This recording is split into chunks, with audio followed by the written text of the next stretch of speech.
TemaCast.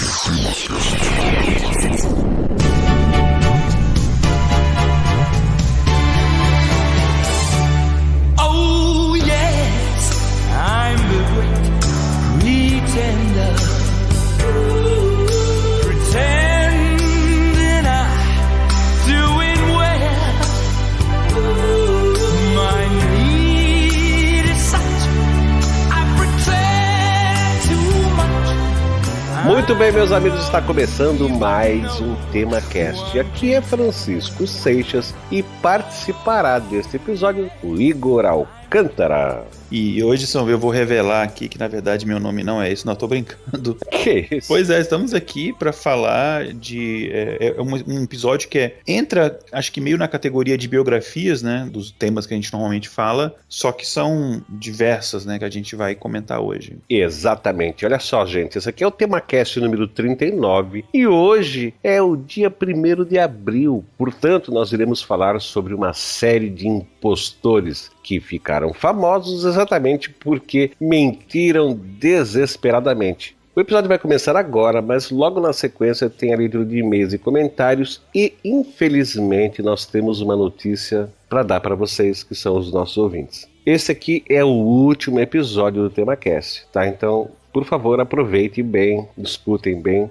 porque, infelizmente, tudo tem um fim, né, Igor? Infelizmente, tudo acaba, cara. E esse aqui é o nosso último episódio. Pois é, enfim, a gente vai explicar melhor isso ao final do episódio, para não tomar muito tempo de vocês aqui no começo. A gente, na verdade, eu tinha conversado com o Francisco, a gente pensou em fazer aí até o episódio 50, né, acabar no episódio 50, mas não deu realmente, já explicar os motivos e tal, vocês vão entender. Mas isso aqui não é um clima de tristeza, vamos pro episódio, porque a gente, enfim, quer fechar com chave de ouro essa nossa vida na podosfera brasileira. Exato, vamos lá então.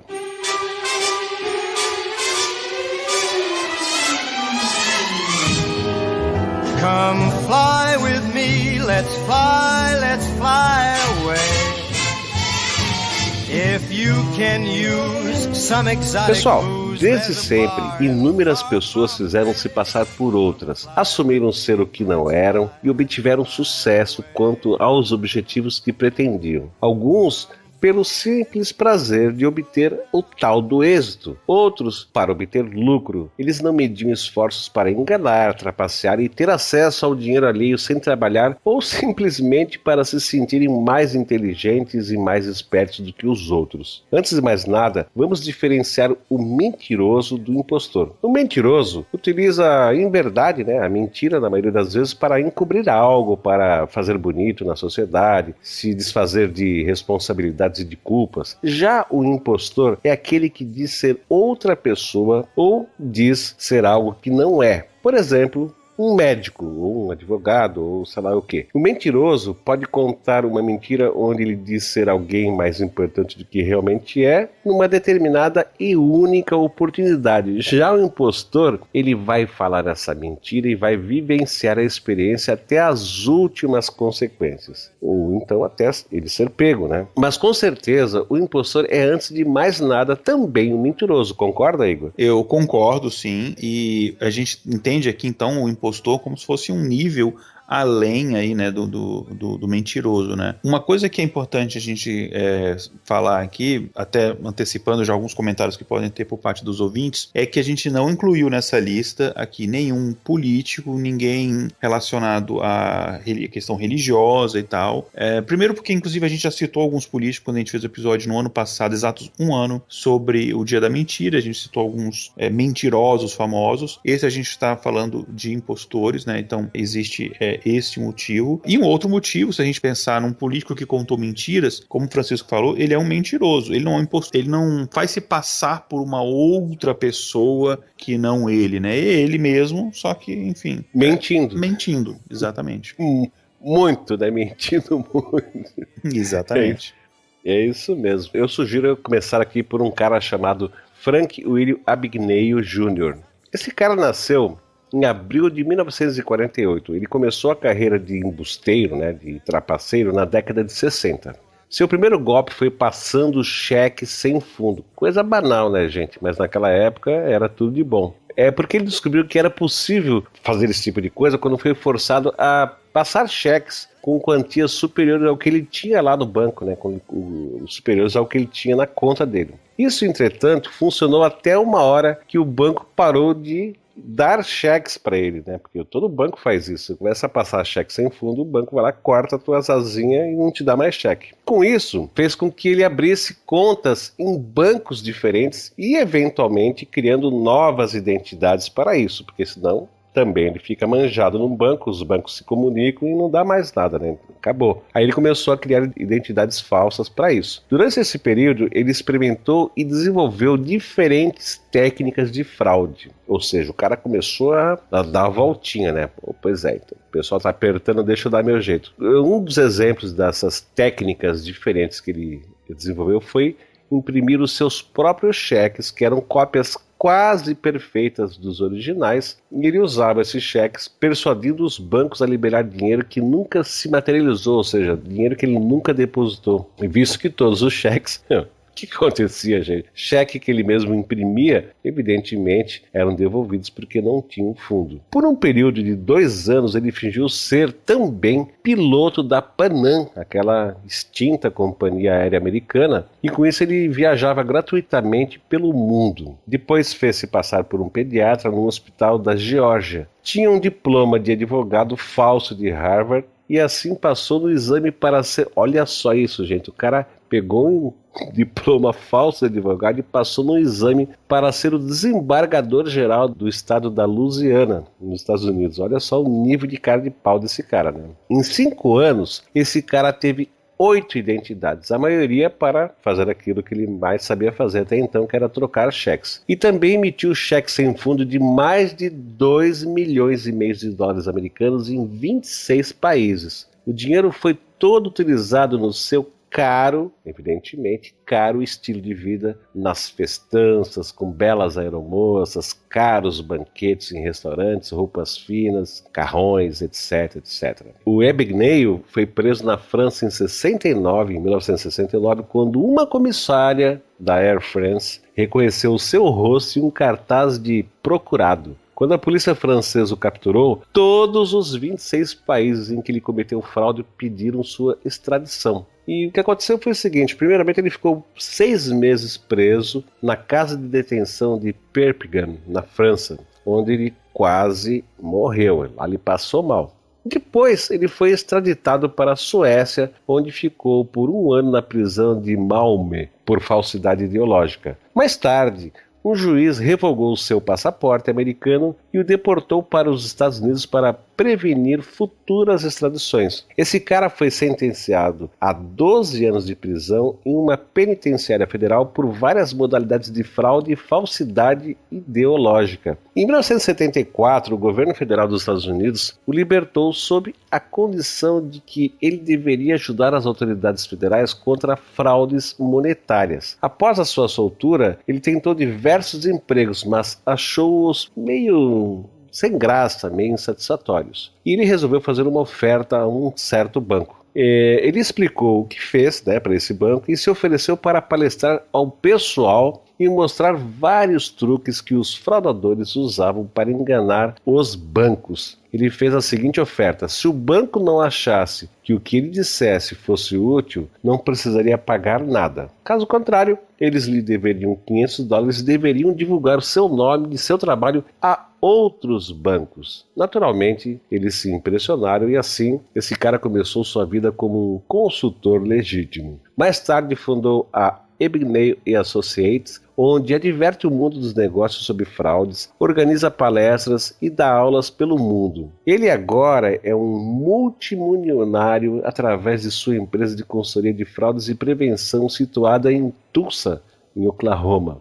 Tu tá achando que essa história é meio familiar? Pois é, ela é sim. Ela é familiar porque em 2002 foi feito o filme Prenda-me se for capaz, onde estrelou Leonardo DiCaprio e que foi baseado exatamente nas fraudes desse cara. Pois é, e o filme é bem bacana, né? Você conhece até mais detalhes da história dele. O próximo impostor que a gente vai falar é o Christopher Roccancourt, é também conhecido como o Rockefeller francês, né? E esse cara, ele enganou muitos milionários se fazendo passar por um membro francês da famosa família Rockefeller, né, família de bilionários aqui nos Estados Unidos. A mãe dele era prostituta, o pai dele era alcoólatra, então ele vem dessa família desestruturada, né, e aí ele acabou parando num orfanato quando ele tinha 5 anos de idade, e de lá ele fugiu e foi morar em Paris, onde ele cometeu a primeira fraude dele, né, ele falsificou papéis de uma propriedade e depois vendeu essa propriedade por 1,4 milhões de, no caso, francos na época, né? Isso foi nos anos 80, só para a gente se situar aqui na linha do tempo. E depois ele acabou se mudando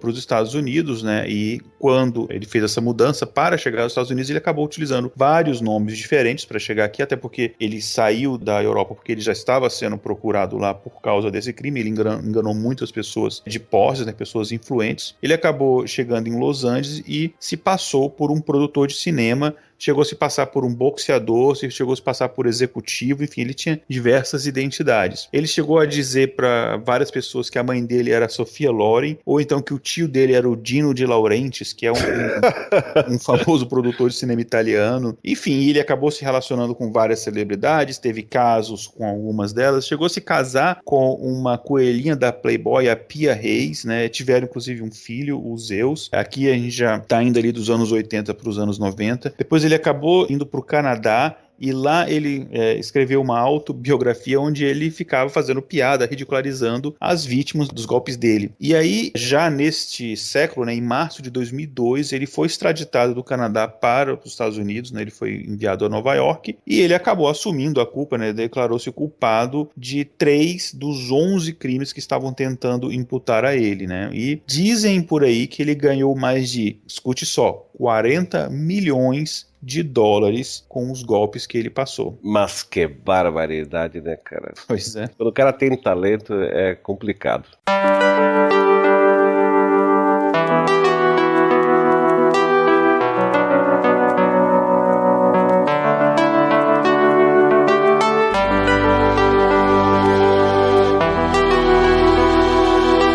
Bom, agora eu que vou falar do outro cara. Esse cara se chama Ferdinand de Mara. Esse cara foi um dos maiores impostores de todos os tempos. Ele fez se passar com êxito por teólogo, psicólogo, doutor em filosofia, diretor adjunto de cadeia, professor e cirurgião. É mole? Olha só, em 1941, depois de ter desertado tanto do exército como da marinha dos Estados Unidos, ele ingressou num mosteiro trapista no Kentucky com o nome falso de Robert Linton French, que era doutorado em filosofia. Ele se declarou cansado da guerra e desejoso apenas de encontrar a paz numa ordem religiosa, aquela coisa assim, agora eu quero ficar em paz, tá? Olha só a história do cara. De Mara submeteu-se a toda a disciplina, exceto a frugalidade, né? Que é onde o cara tem que comer pouquinho. E por causa disso, já que ele era um baita de um trapaceiro, ele começou a roubar alimentos e finalmente, por um feliz acaso, porque inclusive não se sabe por que o destino,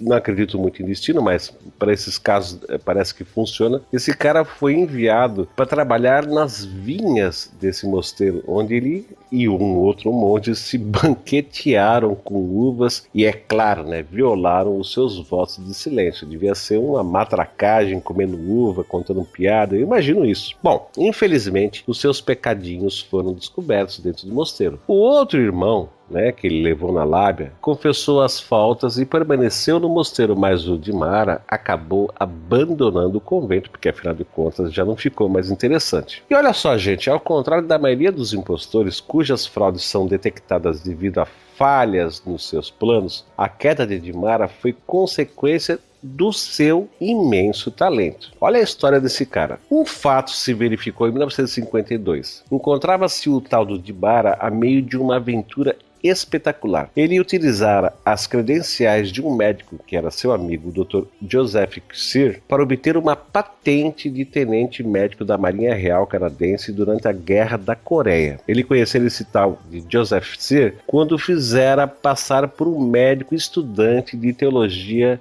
em New Brunswick. O jovem Dr. Cyr, nós estamos falando agora do de Mara, tá? Ele se fez passar por esse Dr. Cyr. Ele só pretendia uma autorização para praticar medicina no estado do Maine, a fim de poder exercer a profissão tanto nos Estados Unidos como no Canadá. Ele se ofereceu para se apresentar às autoridades médicas do Maine a documentação do amigo, que utilizou contudo para ser aceito na marinha do Dr. Sear, esse Joseph Sear. Eu sei que está meio confuso, mas daqui a pouco vocês vão entender. O seu primeiro serviço como oficial médico a bordo do Cayuga, que era um navio, foi extrair um dente do comandante James Plummer. DeMara, que nunca tinha arrancado um dente sequer na sua vida e nem sabia como fazê-lo, passou a noite inteirinha lendo um livro sobre estomatologia, que é o ramo da medicina que estuda e trata das doenças da boca e dos dentes. Não é do estômago, tá, gente? Aí na manhã seguinte, deu ao comandante uma injeção de novocaína e arrancou o dente com destreza. A partir de então, revelou um espantoso talento para a medicina e a cirurgia. O seu primeiro caso grave surgiu quando foram trazidos para bordo 3 soldados sul-coreanos feridos, um dos quais tinha uma bala alojada perto do coração. Olha só esse louco. Perante a assistência de vários membros da tripulação, DeMara praticou a intervenção cirúrgica necessária como se fosse um cirurgião experiente. Eu devo admitir, Igor, esse cara,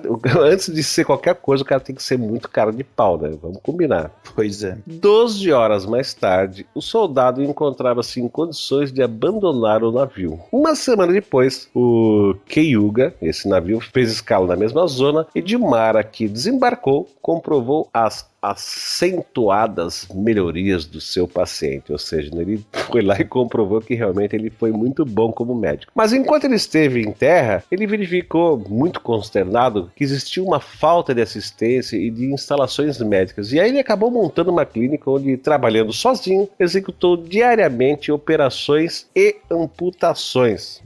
É tão absurdo isso, né? Eu tô lendo esse negócio, mas eu tô te falando, cara, tem que ser antes de mais nada um cara de pau, né, cara? Imagina me botar pra... De sangue frio, hein? Sim, mas olha só, Igor, desafortunadamente, um dos oficiais desse navio, o Cayuga, que era encarregado das relações públicas da Armada do Extremo Oriente, preparou uma reportagem para a imprensa e a rádio, onde ele descrevia os feitos heróicos do jovem médico, né? Porque o cara saiu do gráfico, né? O cara ficou, putz, cara é demais. E aí alguém resolveu relatar isso para a imprensa. Mas depois de uma semana, a história aparecia publicada nos jornais americanos e canadenses. E o DeMara era chamado a cabine do comandante. Olha só. Em tom embaraçado, o Plummer, que era aquele comandante, né, que ele arrancou o dente, declarou para o DeMara que receberam uma mensagem nos seguintes termos: temos informações de que Joseph Sear, tenente médico número 017669, é um impostor. Retire-o imediatamente do serviço ativo. Repetimos, imediatamente. Investigue e comunique resultados para o chefe do Estado-Maior da Armada em Ottawa. Bom, a história dele tinha sido publicada em New Brunswick, onde fora lida pelo autêntico, olha, agora começa o rolo. Foi lida essa reportagem, foi lida pelo autêntico Dr. Sear, pelo qual ele estava passando, né? Ele se passava pelo Dr. Sear no navio e o próprio Dr. Sear, o autêntico, leu e que acabou identificando o brilhante cirurgião naval como homem que conhecera e admirara como o Dr. Cecil B. Hammond. Tu entendeu como é que é o negócio? O cara pelo qual ele passava, leu a reportagem e falou, mas pera um pouquinho, esse cara não sou eu, esse cara é o tal do Cecil B. Hammond, né? Então olha a confusão. E para agravar a situação, o verdadeiro Dr. Hammond, né, o Dr. Cecil B. Hammond, que vivia em Kentucky, denunciou DeMara como homem que fora expulso como vigarista da Universidade de St. Louis. Bom, o DeMara foi enviado então para o Canadá para responder perante uma comissão naval de inquérito, e evidentemente que ele foi exonerado, mas não sem antes ser pago quanto lhe era devido. E depois ele foi deportado. Mas aí você fala, então acabou a história do cara? Não terminou ainda. Pouco depois de deixar o Canadá, ele vendeu a sua história a uma revista. E depois ele vagueou por várias terras até chegar em Houston, no Texas, onde leu um anúncio em que se pediu um funcionário para a prisão. Ele se candidatou à vaga e, sob o nome de Ben W. Jones, apresentando-se como referências e certificados recebidos com outros antigos nomes falsos, ele foi admitido. Tal como habitualmente, demonstrou possuir aptidões para o lugar. Esse cara organizou aulas e sessões desportivas para os presos dessa penitenciária, né? O seu trabalho mereceu-lhe rapidamente a atenção do diretor do Departamento de Correção do Texas, que era um tal de O.B. Ellis, que o convidou para aplicar as suas iniciativas na prisão de Huntsville, onde se encontravam nada mais, nada menos do que os detidos mais perigosos e os mais fascínoras cadastrados no estado. O DiMara entregou-se com entusiasmo, porque isso é uma coisa que esse pessoal tem, né? Eles são muito entusiasmados naquilo que eles se propõem, né? Então ele se entregou com entusiasmo ao seu novo trabalho, organizando aulas, planejando projeções de filmes e estabelecendo um regime de atividades que despertou o interesse dos presos. O pessoal falou, pô, que legal, tem um cara aqui que está nos trazendo algum benefício, está nos entretendo e tal. Bom, vamos adiante. Um dia, ao ler uma revista, um dos presos descobriu que esse tal de Ben W. Jones, que era o Ferdinand Waldo DiMara, né? Aliás, Cecil B. Hunt, ou seja, sei lá, agora a gente já nem sabe mais quem ele é. Pois é, tanto nome, né, cara? Então, o tal do diretor, Ellis, convocou uma reunião de oficiais prisionais para interrogar DiMara. Perante a revista que lhe mostraram, DiMara negou firmemente ser o homem a quem o artigo se referia. Acusou os oficiais de considerarem mais digna de crédito a palavra de um prisioneiro do que a sua e desafiou para um duelo. Olha que coisa mais rocambolesca. Desafiou para um duelo quem quer que não acreditasse nele. Mas, não podendo manter a sua arrogância por muito tempo, fez as malas e se mandou, foi embora. Ellis, que era o diretor, né, tal como a maioria dos homens sob cujas ordens DiMara trabalhara, admitiu que se este pudesse regressar com referências autênticas, ele não hesitaria, ele readmitiria o cara para trabalhar. E as palavras desse Ellis eram o seguinte: era um dos meus melhores orientadores que jamais tivemos nos serviços prisionais. Por que motivo um homem tão indiscutivelmente talentoso não estudou para obter verdadeiras qualificações? Fica essa pergunta. Quando um dia lhe formularam exatamente esta pergunta, ele respondeu o seguinte: por velhacaria, pura velhacaria, ou seja, era um trollador, né? O cara naquela época já trollava todo mundo. É aquilo que a gente falou no começo, ele não queria ganhar dinheiro, ele só queria mostrar que ele era mais esperto do que os outros. Bom, e como é que esse cara acabou? Ele acabou por se ordenar sacerdote batista e finalmente o grande impostor tinha uma identidade própria, até quando morreu em 1982. E tem um filme chamado O Grande Impostor, de 1961, que foi estrelado pelo Tony Curtis, que foi baseado na vida desse cara que era o DiMara. Pois cara, muito interessante essa história. Eu acho que essa galera, eles fazem isso, muitos deles, não é nem pelo dinheiro, pela coisa que eles conseguem, é mais pelo desafio, pela brincadeira ou pela velhacaria, como ele falou, né? É bem interessante. Dessa descrição que você deu aí, eu tirei uma ideia aqui que próxima vez que eu arrumar alguma treta na internet, eu vou chamar a pessoa para um duelo. De luva, aquele dá tapa na cara. Sim, de luva com pistolas que você dá 3 passos para trás, vira e atira. Agora lembrei dos desenhos animados do Pernalonga, que o cara ia caminhando pra esquerda, ele ia atrás do cara. Eu provavelmente vou fazer a mesma coisa.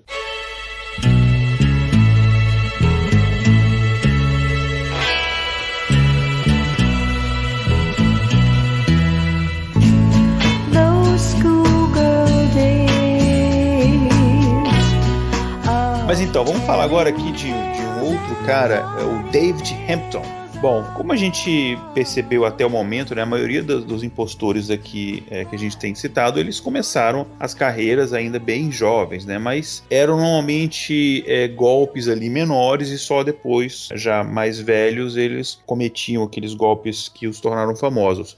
E poucos deles atingiram uma certa fama antes dos 20 anos de idade, que é o caso aqui do David Hampton, né? Ele é atualmente considerado um dos impostores mais bem-sucedidos e mais jovens da história, né? Inclusive, a história dele, né, os golpes dele, inspirou a peça 6 Graus de Separação, que depois foi adaptada para o cinema em 1993, que teve no filme, inclusive, um personagem baseado nele, né, que foi interpretado pelo Will Smith, lá no comecinho da carreira do Will Smith. E o que ele fazia, né? Bom, ele era afro-americano, né, afrodescendente, então ele resolveu se passar pelo filho de um ator também afrodescendente, o do Sidney Poitier. O Sidney Poitier ele ficou famoso por ter sido o primeiro negro a ganhar um Oscar como melhor ator, né? E também, claro, por vários filmes que ele participou, né? E olha que interessante, se as pessoas tivessem pesquisado melhor, claro que a gente não tinha Google na época, mas se as pessoas tivessem pesquisado melhor, iam descobrir que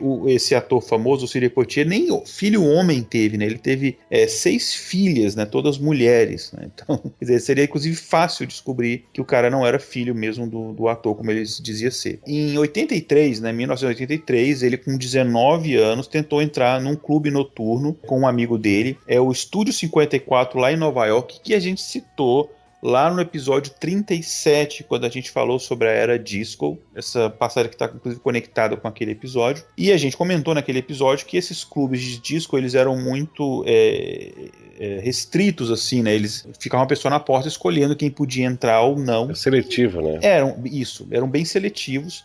E aí ele tentou entrar com um amigo dele, os seguranças não deixaram eles entrarem, mas aí depois ele voltou dizendo, não, eu sou filho do Sidney Poitier, né, e falou isso de forma convincente. Os seguranças não só deixaram ele entrar, como levaram ele para a área VIP, né? E aí, enfim, aquilo deve ter despertado alguma coisa nele, que ele tinha um talento para convencer as pessoas das coisas, e aí começou a carreira dele de falsário, né? Aquela coisa, né? Funcionou, então eu vou por esse lado. Eu vou investir no que funcionou, né? Exatamente. Aí no ano seguinte ele se candidatou a deputado. Não, tô brincando. Aí, enfim, começou a aparecer em restaurantes, né? Mas não qualquer restaurante, restaurantes assim, caros, restaurantes chiques. E ele sempre alegava que ele estava ali porque ele estava esperando o pai dele, né? Esse ator famoso, o Sidney Poitier. E aí no final, enfim, ele se mostrava frustrado porque o pai dele não apareceu, enfim, e fazia aquela cena e tal. E aí ele, enfim,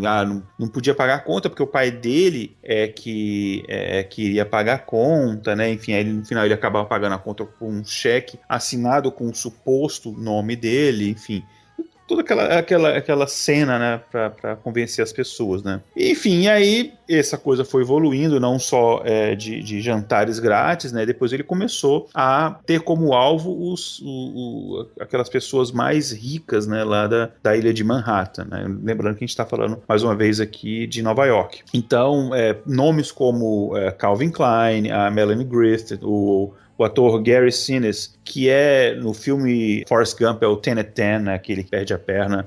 Enfim, vários outros ele acabava tendo ali como alvo para os golpes dele, né. Ele se apresentava então como filho, né, do Sidney Poitier, né, o David Poitier, e às vezes chegava na casa das pessoas, contava que foi assaltado e precisava de um lugar para passar a noite, até que o pai dele chegasse no outro dia para pegá-lo, né. E aí, quando ele estava nessa casa, ele roubava coisas, né. Por exemplo, uma das casas ele roubou uma agenda de endereços e passou a ligar para as vítimas, enfim, a agenda de endereço de uma casa de uma pessoa rica são pessoas ricas e influentes. E ele passava a ligar para essas pessoas na lista com antecedência, dizendo que era um amigo do filho ou da filha, né, amigo de faculdade, enfim, para tentar criar uma espécie de uma história, uma conexão ali, e aí ele chegava nessas vítimas de forma ainda bem mais fácil. Depois que esses casos dele começaram a vir à tona, principalmente porque a peça inspirada nesses golpes que ele deu, nessa peça no caso de 1990 ficou famosa, ele teve que começar a adotar outros nomes, outras identidades, né, já que, enfim, esse nome que ele utilizava, o David Poitier, já estava bem manjado. E aí ele continuou nessa vida dele de falsário, até que ele morreu em 2003, vítima de AIDS, e aí só por causa da morte essa vida dele de impostor acabou.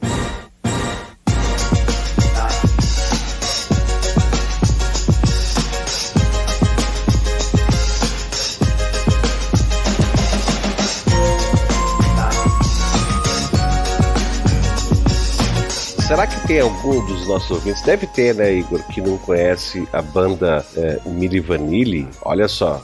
Olha, eu vou te falar que eu lembro deste caso, inclusive quando ele ele chegou à tona quando foi revelado e tal. E foi, assim, não se falava de outra coisa, viu? Exato. Bom, quem era o Milli Vanilli? Era uma dupla vocal pop composta por Fabi Morvan e Robbie Pilatus. E essa dupla, né, de música pop foi criada na Alemanha na metade dos anos 80. E eles começaram a ganhar fama mundial em 1988. Igor, esse pessoal chegou a ganhar o prêmio Grammy como Artistas Revelação de 1990.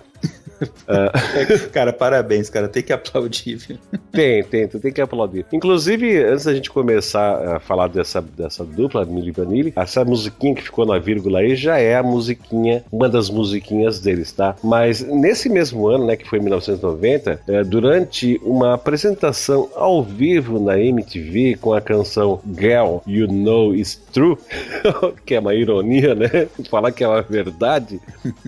Girl, You Know It's True, que essa música tá tocando no fundo, ele teve lugar a um dos momentos mais constrangedores e vergonhosos da música pop mundial. Na verdade, o que aconteceu é o seguinte: o som do Milli Vanilli era criado por Frank Farian e era interpretado por outros cantores anônimos, né? Esses dois aí, o Fabi Morvan e o Robbie Pilatus, eles não cantavam absolutamente coisa nenhuma, eles só mexiam a boquinha e faziam carinha de dois rapazes afrodescendentes, sexys e tal, né? Bom, mas vamos lá. Após o vexame, eles tiveram o seu prêmio Grammy retirado e foram processados 26 vezes por fraude. Cara, isso, eu lembro disso, isso foi era aquela tipo da coisa que dava, assim, vergonha alheia, sabe?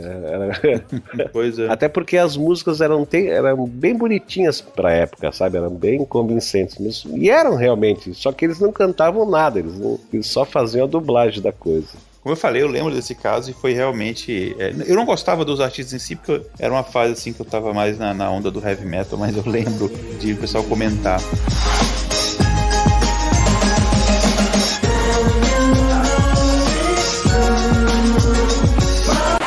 When I see you, I run out of words to say. Você sabe que uma das casas de espetáculo mais conhecidas e famosas dos Estados Unidos é o Carnegie Hall, né? Vários artistas famosos já se apresentaram no Carnegie Hall. E esse nome vem de uma família muito famosa. E por que eu tô falando isso? Tô mudando de assunto? Não, vocês vão entender. A gente vai falar agora da Cassie Chadwick, que fazia-se passar... Na verdade, esse não é o nome verdadeiro dela, mas enfim, ela usava esse pseudônimo e ela fazia-se passar por uma filha bastarda, uma filha não reconhecida de ninguém menos que Andrew Carnegie, um dos irmãos da família Carnegie lá, que depois acabou dando origem ao Carnegie Hall. Bom, isso aí foi no século XIX, né? Em 1858, lá no Canadá, nasceu a Elizabeth Bixley, que, enfim, depois acabou se tornando conhecida por causa dessa identidade falsa que ela assumiu, né? Como Cassie Chadwick. Já aos 14 anos, olha só, 14 anos, ela foi presa por falsificar cheques em Ontário. De novo, né? Essa província Ontário do Canadá que a gente citou outra vez aqui no episódio. Ela alegava, né, que aquele cheque, porque imagina uma criança ali de 14 anos, né, emitindo cheques, né, ela tinha que ter uma boa história, porque ela tinha aqueles cheques. Aí ela alegava que, na verdade, ela tinha herdado esses cheques de um tio lá da Inglaterra que tinha falecido há alguns anos, né, e aí ela queria descontar aquele cheque porque ela estava precisando, e aí, enfim, ela usava essa desculpinha para poder emitir o cheque, só que ela foi pega, descobriram que não havia nada disso, só que quando ela foi a julgamento, ela contava umas histórias tão malucas que ela acabou sendo liberada, né, porque o juiz declarou ela como mentalmente incapaz. Para uma adolescente, você imagina que ela conseguiu convencer um juiz ali já treinado, experiente, de que ela era realmente mentalmente incapaz, já é um grande feito. Bom, avançando um pouquinho no tempo, em 1882 ela se casou ali pela primeira vez e fez se passar por uma vidente chamada Madame Lydia de Vere, né, uma cartomante, enfim, aquela pessoa que lê a sorte, né? E só que, enfim,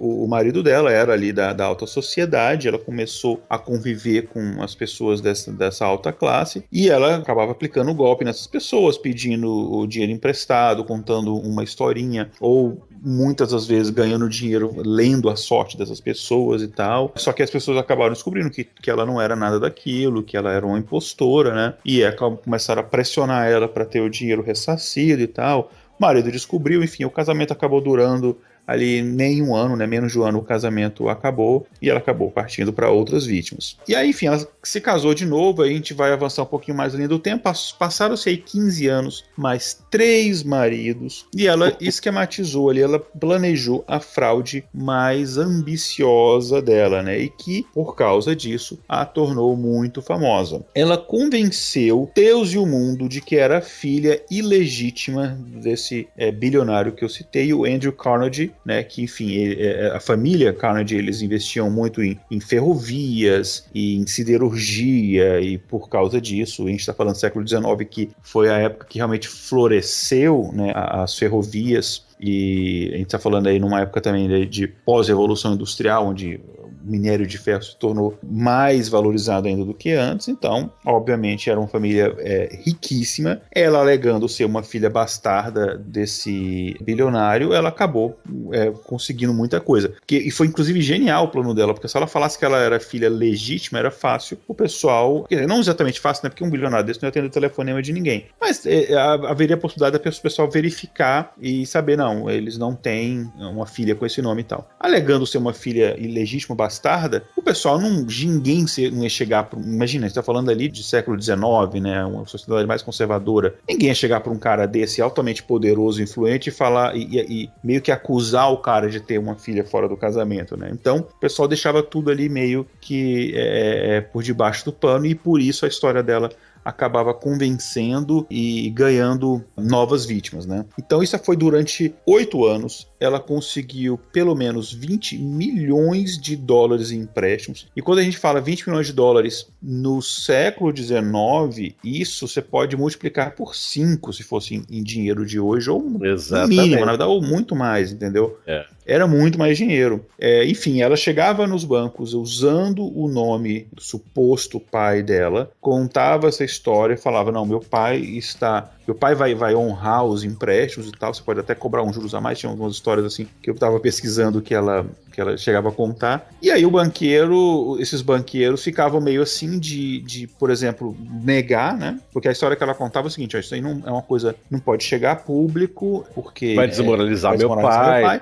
Mas você oferecendo isso vai ficar em muita boa reputação, né, com a nossa família e tal. Aí o banqueiro fala, não vou ter a audácia de pedir que provas, né? Que o Andrew Carnegie testasse, né, a identidade da filha, alguma coisa. Então o pessoal acabava concordando, né? Enfim, tinha toda essa questão. E aí ela acabava conseguindo esses empréstimos. Não preciso dizer que ela nunca pagava esses empréstimos, nem o suposto pai dela. Então ela foi juntando uma bela grana, até que já no século XX, em 1904, o esquema dela foi descoberto, que, enfim, um banco descobriu a identidade falsa dela, e aí ela acabou sendo presa e foi condenada a 14 anos de prisão, os quais ela não cumpriu todos, porque ela acabou morrendo 3 anos depois de presa por problemas ali no coração. Mas eu acho uma história impressionante, eu acho muito incrível. Eu não conseguiria chegar... você tem que ter uma cara de pau e uma frieza, um sangue frio para chegar e contar uma história dessa e conseguir convencer e conseguir se safar com tanta gente. É verdade, mas vamos combinar que pelo menos isso esse pessoal tem, né, cara? Uma frieza e uma cara de pau assim, sem precedente, né? Isso. E aliás, assim, só para exemplificar, é dessa maneira que hoje em dia a gente, ou muitas pessoas, não vou dizer a gente, né, mas muitas pessoas são vítimas dessa engenharia social, né? Porque o grande trunfo, o grande argumento, a grande arma da engenharia social, que o pessoal é vítima hoje, é a cara de pau, cara. É a pessoa te ligar e começar a te fazer pergunta e te envolver numa conversa fiada e em tons de vozes que parece que a pessoa sabe o que está falando e te passa aquela confiança, e se você for menos avisado, tu entra. É o equivalente, eu diria, para o que ela fez na época dela. Pois é, e deixa eu só acrescentar uma informação a isso que você comentou, que eu trabalhei um tempo e estudei bastante a questão de segurança, né? E você sabia que a maior parte das falhas em segurança que as pessoas conseguem roubar a identidade das pessoas, os dados bancários, etc. A pessoa trabalha nisso, exatamente esse termo que você usou, nessa engenharia social. A pessoa não invade o computador da outra, nada. É tudo engenharia social. É ligar para um conhecido e contar uma historinha de que é de uma loja, que não sei o quê, e aí você consegue um pedaço de informação aqui, ou sei lá, o nome de um filho, de uma filha. Aí depois você, com essa informação, você consegue outra, até que no final você acaba conseguindo tudo que você quer. Muitas senhas eram descobertas de banco, por exemplo. A pessoa usava essa engenharia social para descobrir o nome dos filhos das pessoas e data de nascimento. Às vezes ligava fazer um cadastro numa loja, alguma coisa, precisava data de nascimento, e pegava a data de nascimento e usava, porque muita gente antigamente usava data de nascimento como senha, né, dos filhos e tal. E sem contar, né, Igor, que hoje isso nem precisa se fazer isso, né? Só você ter uma conta no Facebook que a maioria das pessoas colocam o que comem, o que vestem, onde vão, a cerveja que toma. E eu não estou fazendo crítica a ninguém, faz parte dessa coisa.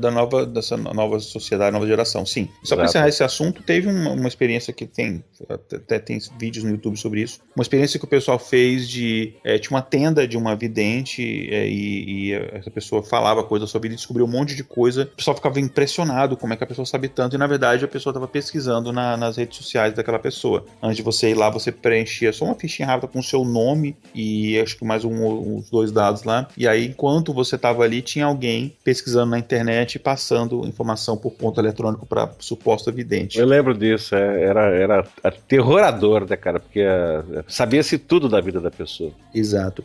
Mas já vamos continuar então aqui no gênero feminino, nessa nossa lista de impostores, ô Francisco? Vamos lá, cara. O Igor, tu já viu falar de uma tal de Mary Baker? Cara, pior que já. Essa história dela eu já tinha lido antes já.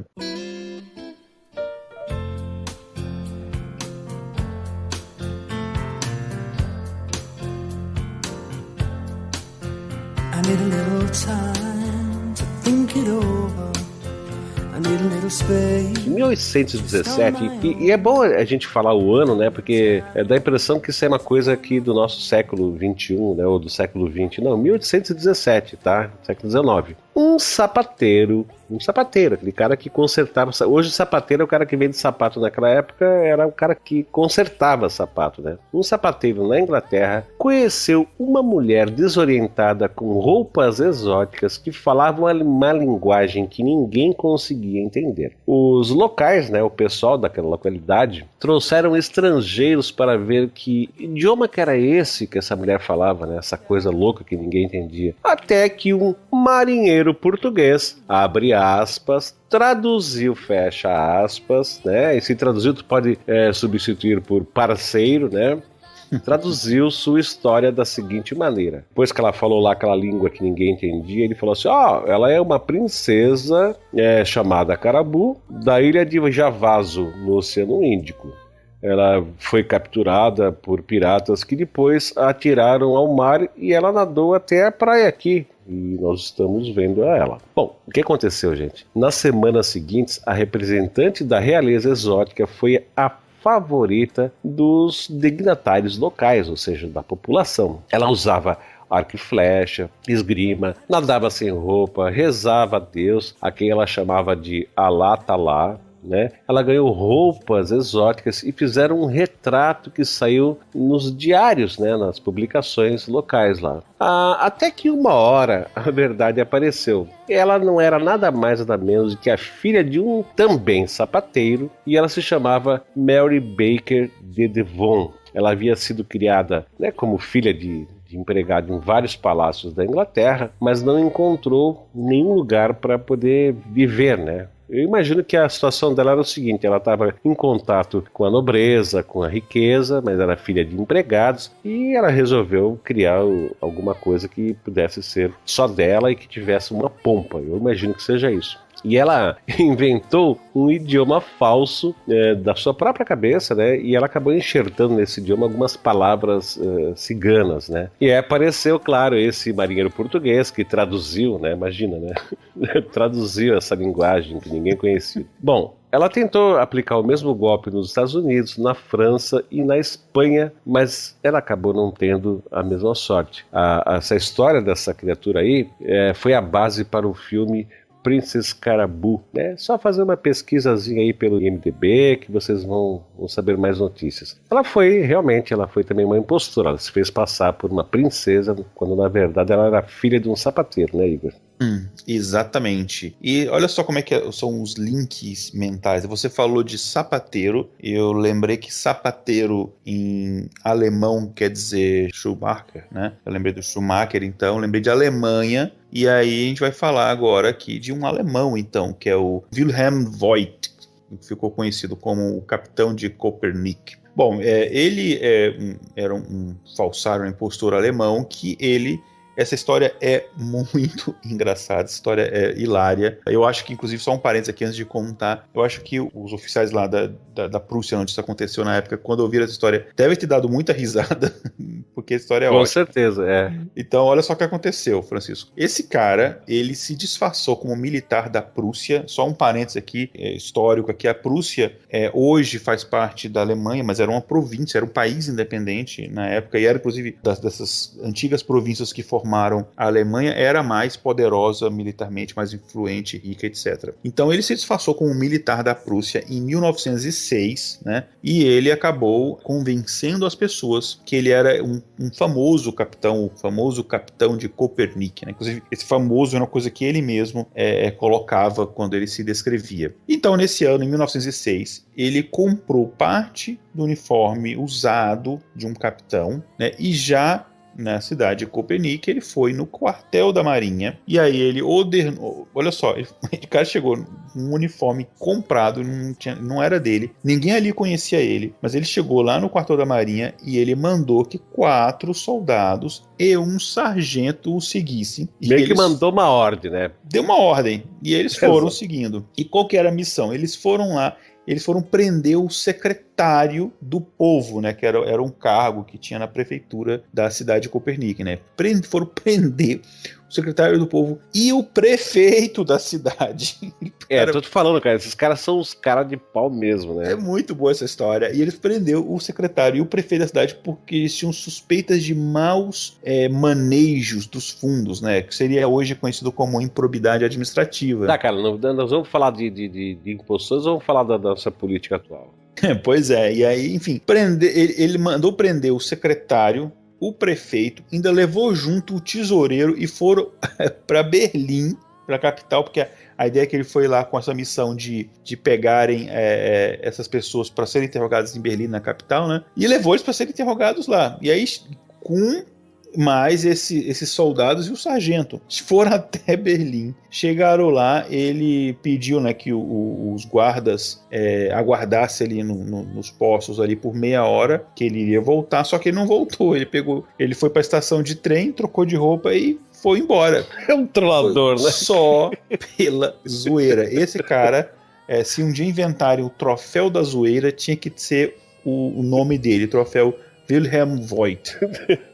Enfim, só que essa história, uma história desse tamanho, ele acabou sendo reconhecido, foi preso, né? E foi sentenciado a 4 anos de prisão pelo crime de falsificação e por se fazer passar por um oficial, além de fazer prisioneiros indevidamente. Só que apesar disso, uma história desse tamanho acabou tornando ele famoso, as pessoas comentavam disso e todo mundo ficou da opinião pública, né? As pessoas ficaram do lado dele, porque essa história é muito boa, até eu tô fã do cara. E aí o César alemão, né, que em alemão é o Kaiser, né, o líder máximo ali, né, o imperador, enfim, alemão, né, da Prússia, acabou perdoando os crimes desse falsário 2 meses depois que ele tinha sido preso, porque ele falou, olha, o que esse cara fez é muito engraçado, e mandou o cara, soltou. Então, essa história, ela é muito boa, ela é hilária em todos os pontos, até como ela encerra, porque o cara nem ficou, sei lá, ficou 2 meses na prisão e foi solto, o cara nem cumpriu a sentença. Até porque ele não pegou dinheiro de ninguém e tal, o negócio dele era só a piada, a zoeira, então ele foi o primeiro trollador do mundo. Então, e aí o Kaiser chegou, pra você ver, chegou no Kaiser E o Kaiser esse Kaiser tinha um bom senso de humor, né? Senso de humor, porque o cara entendeu, esse cara só tirou um sarro de todo mundo.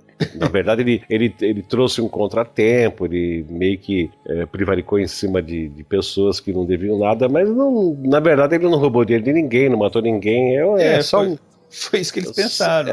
É um zoeira. Pois é.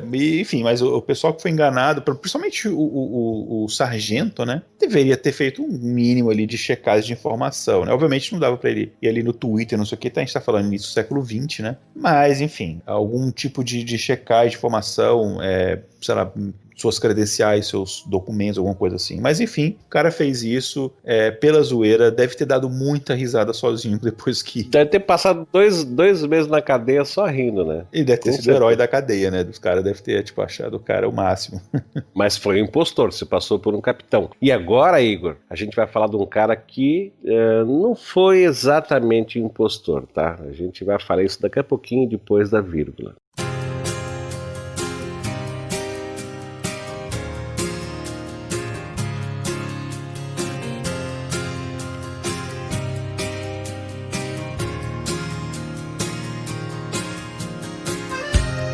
A gente vai falar agora de um cara chamado George Psalmanazar, ou Psalmanazar, deve ser Psalmanazar, tá? Esse cara apareceu no norte da Europa no ano de 1700. Olha só, gente, então, como eu já disse anteriormente, impostores e sacanas e trolladores não é coisa desse século nem do século passado, nós estamos falando de 1700. Esse tal de George Psalmanazar, ele tinha uma aparência de europeu, mas ele dizia vir da longínqua Ilha de Formosa, que é o que a gente conhece hoje por Taiwan, né? E ele inclusive seguia um calendário todo diferente, que adorava o sol e a lua.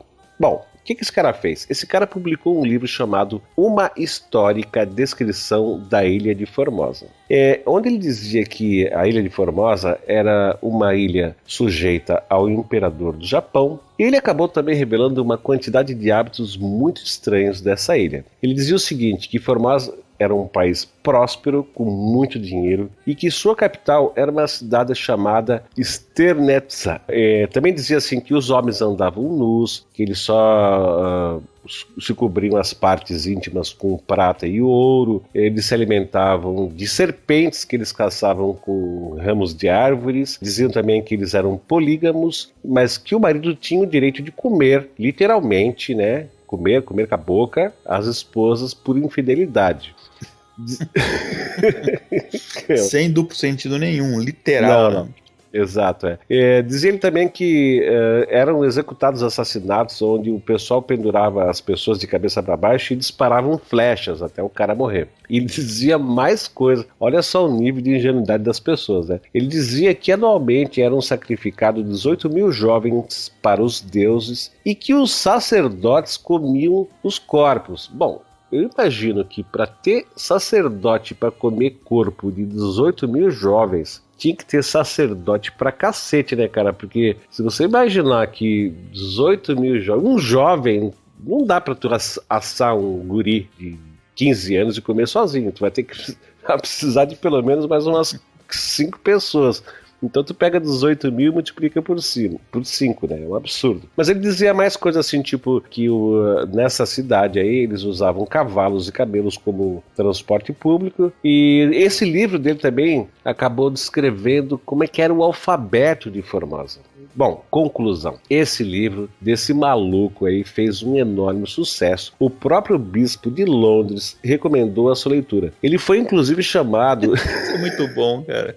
Ele foi inclusive chamado a discursar perante a sociedade real. Aí aconteceu o seguinte, isso foi em 1700, aí depois ele foi ficando cansado dessa palhaçada e em 1706 ele acabou confessando que tudo não passava de uma lorota, né? Primeiro ele confessou para os amigos e depois ele abriu isso aí em público. Esse tal de George Psalmanazar não era o seu verdadeiro nome, que, aliás, esse nome verdadeiro dele nunca foi sabido. Sabe por quê, Igor? Porque ele acabou escrevendo um livro de memórias que foi publicado póstumamente, ou seja, depois que ele morreu, onde aparecia assim o nome desse livro: Memórias de asterisco, espaço, asterisco. Ou seja, o cara não foi exatamente um impostor. né? Ele não se fez passar por outra pessoa, ele se fez passar por outro eu dele próprio, entendeu? Ele usou um nome que não era de ninguém, exatamente, escreveu livro, divulgou, conquistou a opinião de bispo, de gente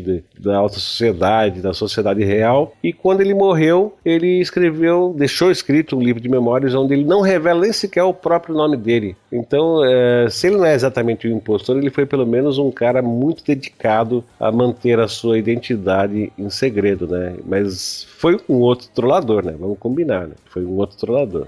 Cara, é incrível e interessante que não dá nem pra saber mais do cara exatamente porque a gente não conhece a verdadeira identidade, é difícil até pesquisar, né? Não, eu não encontrei absolutamente mais nada a respeito desse cara, mas pode ser até que tenha em algum lugar obscuro da internet, mas eu não consegui encontrar. Pois é. Need somebody.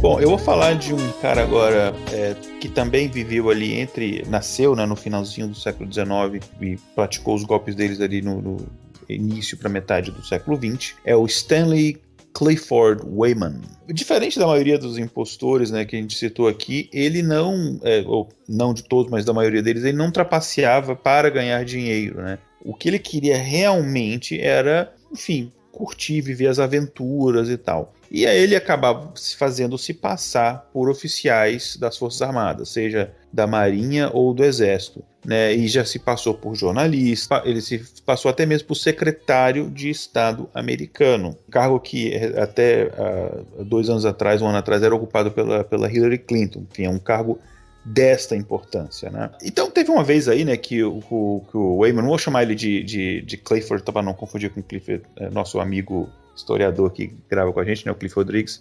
Uma vez ele acabou, inclusive, dizendo que a vida é uma coisa muito chata, muito entediante, e ele acabou, em vez de viver uma vida, viveu várias, né?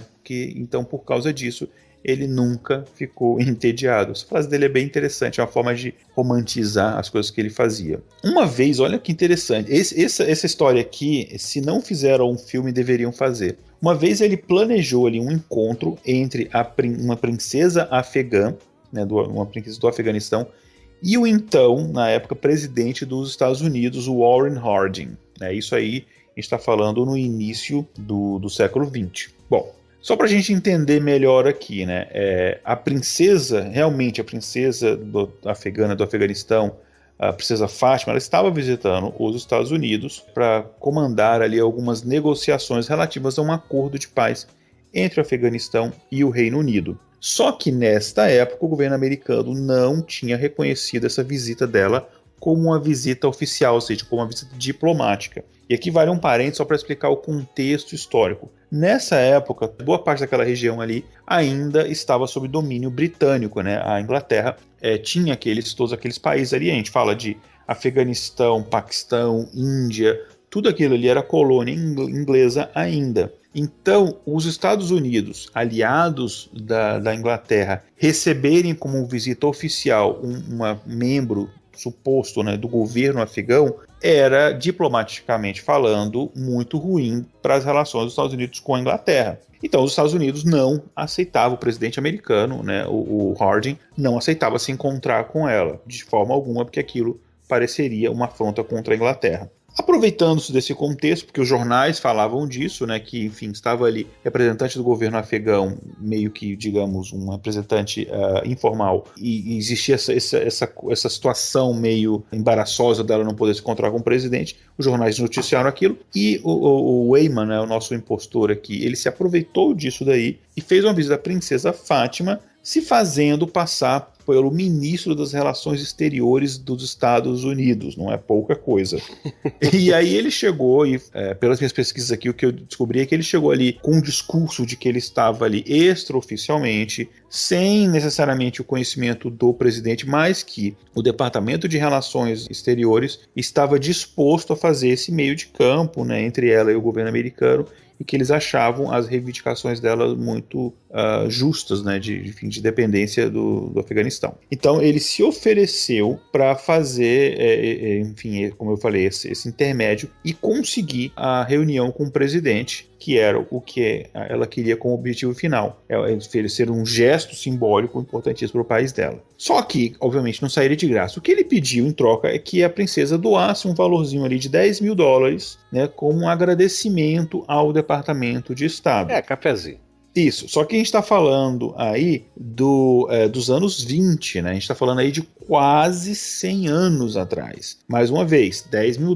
naquela época você pode multiplicar aí por 5 ou mais, era bem mais dinheiro. Claro que não é nada comparado em termos de valor ao que outros impostores que a gente falou aqui conseguiram, né? Mas se pensar num único golpe e o objetivo dele era mais esse tipo de zoeira, né? Chegar e a conversar com chefes de Estado, então eu acho que é um grande feito. Bom, ao invés de pegar esse dinheiro, se dar por satisfeito e sumir, ele realmente ele se viu no desafio de fazer esse encontro acontecer mesmo. Então ele pegou esse dinheiro, investiu esse dinheiro, né? Ele pegou esse dinheiro e custeou o transporte da princesa com a sua pequena delegação de primeira classe até Washington, né? Eles não estavam em Washington, eles estavam quando eles se encontraram em Nova York. Enfim, Washington DC, né, capital dos Estados Unidos. Chegando ali na capital, ele acabou jogando a lábia em vários funcionários da Casa Branca, conseguiu dessa forma acesso à Casa Branca e ao presidente em pessoa. O cara é Ele conseguiu acesso ao presidente. E aí, só que aí a imprensa divulgou uma foto dele ao lado do presidente e depois uma foto dele ao lado da princesa, e aí a galera somou um mais um, enfim, acabaram reconhecendo o golpe ali. Ele acabou, porque para a princesa ele se passou como secretário de Estado, enfim, e ele acabou sendo reconhecido e foi preso, né? Enfim, mas por que ele não fugiu com a grana, né? Porque, claro, a chance dele, chegando próximo ao presidente, de ser descoberto era muito grande. Mesmo nessa época já havia uma mínima segurança ali, uma checagem das pessoas que tinham acesso ao presidente. Então a chance dele ser preso, de ser descoberto, era muito grande. E por que ele fez isso? Por que ele não fugiu com dinheiro? A resposta que ele deu foi o seguinte: cara, eu até, assim, o objetivo inicial era realmente pegar a grana, mas quando eu vi assim, por que não? Será que eu consigo? É o desafio de ver se ele consegue fazer uma coisa que, enfim, é impossível, né? E ele quase conseguiu aquilo, meio que indiretamente ele quase conseguiu. Exatamente, foi o que eu disse lá no começo. Alguns por dinheiro, outros só pelo prazer de ter êxito na sua empreitada. É isso daí. Isso aí.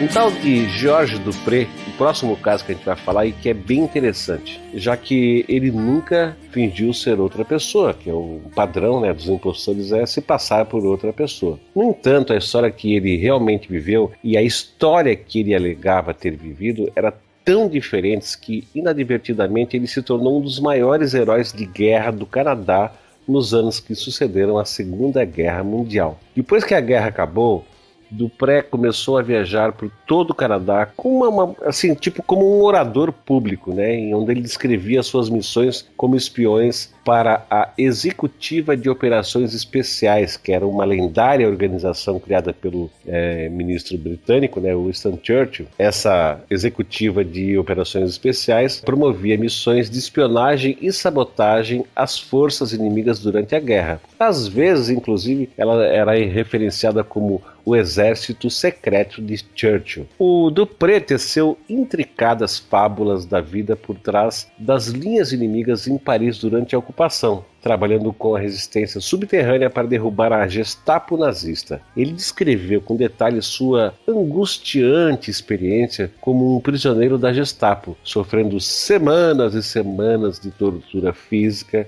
e psicológica ao se recusar a divulgar qualquer informação. A sua história se disseminou tanto que um livro foi escrito sobre ela. Esse livro se chamava The Man Who Wouldn't Talk, que era mais ou menos assim, numa tradução livre, O Homem que Não Abriu a Boca, e que se transformou em uma sensação internacional. O problema é que nada daquilo que ele escreveu era verdade. Com a fama do tal livro...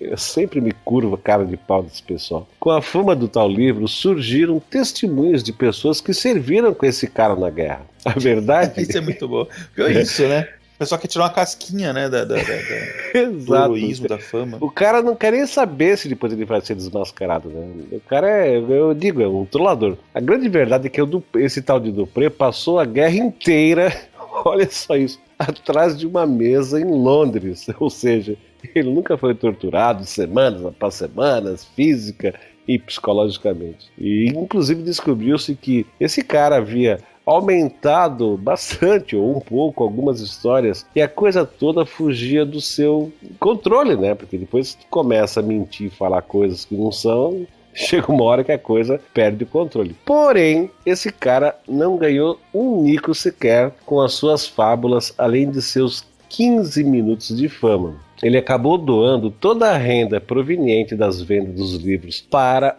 um grupo de escoteiros do Canadá. E olha só, a sua autobiografia, né, acabou sendo reclassificada como ficção, ou seja, o cara era um escritor de ficção e não sabia. Pois é, tinha talento para aquilo, só que ele, no final ele acabou, ele vendia aquilo como realidade, né? Então, ou seja, esse cara não é exatamente aquele cara que se fez passar por uma outra pessoa que existia, né? Ele só mentiu tanto que ele foi o próprio alter ego dele mesmo, né? Ele foi, na verdade, aqui a gente poderia dizer que foi um mentiroso e que, inclusive, todo o dinheiro que ele ganhou com a sua mentira, ele acabou doando lá para um grupo de escoteiros e inclusive teve a sua obra reclassificada como ficção. Podia ter começado logo de cara como ficção, né, Igor? Pô, é bem assim. Não faria sucesso, né? Não faria. O charme foi esse, foi dizer que era uma autobiografia e depois ser reclassificado. Mas eu tô percebendo que hoje você tá com um tino, assim, vamos dizer assim, com uma afinação com os alemães. Depois da vírgula, fala mais um pouquinho sobre o nosso próximo cidadão aí que iludiu várias pessoas. Yeah.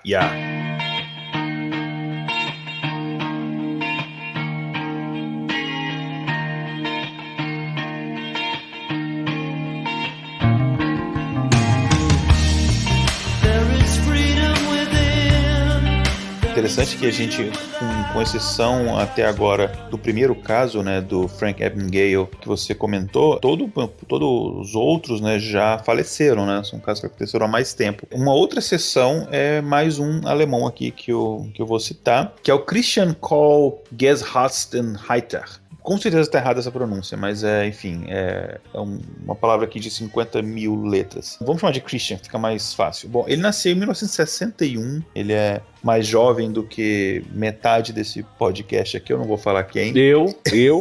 Depois que eu gravei lá na Porteira Cast, todo mundo sabe minha idade. Não tem nenhum então problema. Beleza. Enfim, o Christian Geshastenheiter, ou alguma coisa assim, ele, como deu para perceber, ele é alemão, né, e acabou se mudando para os Estados Unidos em 79, e a expectativa dele, o sonho dele era se tornar ator, né? E, enfim, no final o plano dele acabou dando certo, mas não da maneira como imagino que ele pensava inicialmente, né? Então, com 18 anos, né, ele já sem dinheiro ali, passando, né, necessidade, o visto, né, de permanência legal dele dos Estados Unidos estava já para expirar. Então ele decidiu que ele tinha, para ele continuar ali e, enfim, perseguir essa carreira de ator, ele tinha que conseguir a residência, né, o visto de residência, que é popularmente chamado de Green Card, né? E a maneira mais fácil, se você não tem uma qualificação acadêmica, uma coisa assim, mesmo naquela época, para conseguir o Green Card, era você se casar com um cidadão ou uma cidadã. Então ele falou, vou me casar com uma americana,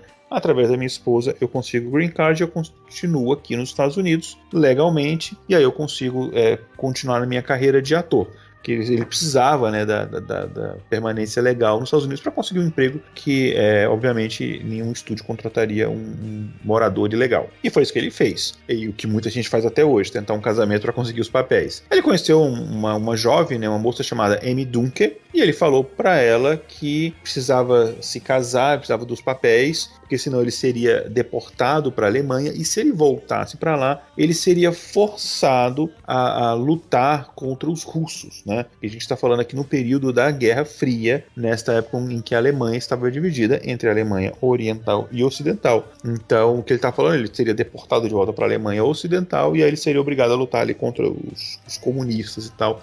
E ele não queria, etc, etc. Jogou toda essa historinha, todo esse papinho pra Amy, e ela acabou concordando em se casar com ele. Não como muitos casamentos arranjados que existem, mas um casamento de fato mesmo. Só que um dia depois do casamento, ao invés de ficar com a esposa ali, curtir a lua de mel, um dia depois, ele acabou se mudando e foi para Califórnia, que inclusive também é um excelente episódio do TemaCast aqui no passado, vocês podem dar uma olhada. Ele acabou se mudando para Califórnia para tentar um papel, né, para tentar um emprego como ator. Bom, ele fez essa viagem, chegou à costa oeste americana e acabou assumindo um outro nome, o nome de Clark. Olha só o sobrenome que vocês já ouviram no episódio de hoje, Rockefeller. É isso mesmo. Ele alegou, a gente comentou lá do Rockefeller francês, né? Só que esse aqui ele era o Rockefeller alemão. Pois é, enfim, ele acabou dizendo para as pessoas, contando que ele fazia parte da família Rockefeller, que tinha várias pessoas, obviamente sempre aquelas pessoas da família que não são as mais famosas, e o papo certo,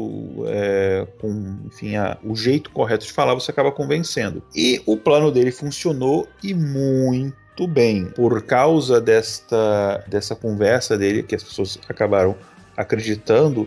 Ele passou ali, quer dizer, mais de 20 anos, né? E a gente está falando de 1985 até 2006, né? Recente, aí, 10 anos atrás, vivendo de boa ali, enfim, na alta sociedade. Chegou, inclusive, a se casar, né, com Sandra Boss, que era uma estudante aqui de Harvard, né? Com quem ele ficou casado por 11 anos, sob essa identidade falsa, né? Como Clark Rockefeller. A mulher achando que deu... a sorte grande. Sorte grande, me casei com o Rockefeller e tal. Além, obviamente, de todo o carisma que ele tinha, só que ela começou a desconfiar que tinha alguma coisa errada, porque ela se casou com o Rockefeller, mas quem tinha que bancar o casal era ela, apesar de toda a suposta riqueza e influência da família dele. Enfim, aí ela acaba desconfiando, vai atrás e descobre, né? E enquanto ela trabalhava ali para sustentar a família, a única coisa que ele tentava fazer era estabelecer contatos ali, né, na alta sociedade para conseguir aplicar os golpes dele. Bom, quando ela descobriu, ela acabou pedindo o divórcio em 2006, né? E saiu de casa com a filha. 2 anos depois, ele acabou sendo preso porque ele tentou sequestrar a filha dele aqui, inclusive onde eu moro, aqui em Boston, né? A partir disso, houve investigação sobre a identidade real dele e eles acabaram descobrindo quem ele era e descobriram, inclusive, que ele tinha cometido, inclusive, um homicídio lá na Alemanha. Fim de carreira, né, Igor? Pois é.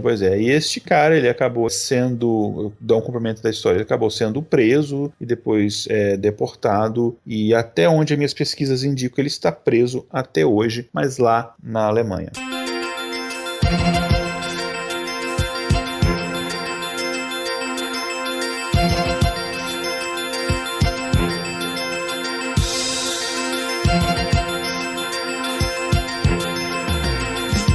Mas, Igor, deixa eu fazer uma pergunta bem idiota, cara. Você sabe quem é Stanley Kubrick?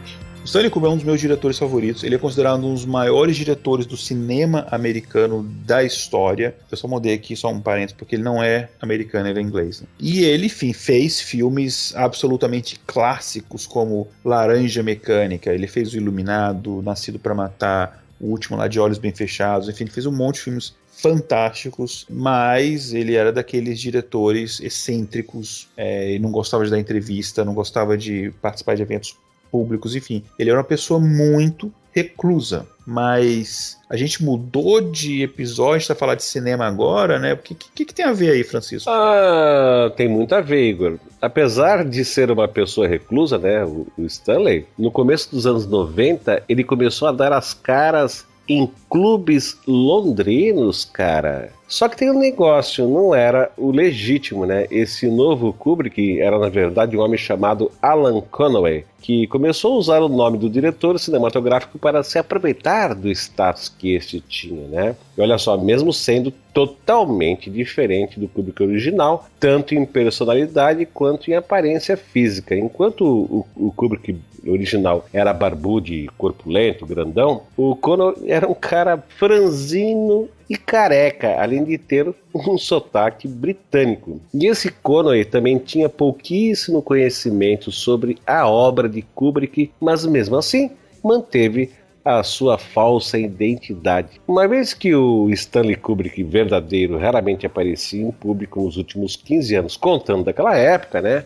Não era assim tão difícil encontrar quem acreditasse que Conway, até mesmo algumas pessoas que haviam conhecido o diretor pessoalmente, foram enganadas, como, por exemplo, o crítico de cinema Frank Hitch, que chegou inclusive a concluir que o Kubrick era gay por causa do comportamento afeminado que o seu impostor tinha, né? Mas olha só, infelizmente esse tal de Conway era um alcoólatra e, de acordo com seu filho, a declaração do seu filho, suas personificações eram mais o reflexo de suas ilusões fanáticas do que de algum plano deliberado. E esse cara, o Conway, morreu em 1998 de problemas cardíacos. Então aqui eu acho que é um caso, né, Igor, típico do impostor que é impostor, mas antes de ser impostor tem problemas, né, psíquicos, psicológicos ou coisa do tipo, mas não deixou de ser impostor. Eu notei algumas coisas nele, assim, e de outros que a gente comentou, algumas descrições que beiram muito a esquizofrenia, né? E o transtorno de personalidade também. Mas, enfim, não sou especialista na área para falar, eu estudei muito pouco sobre isso.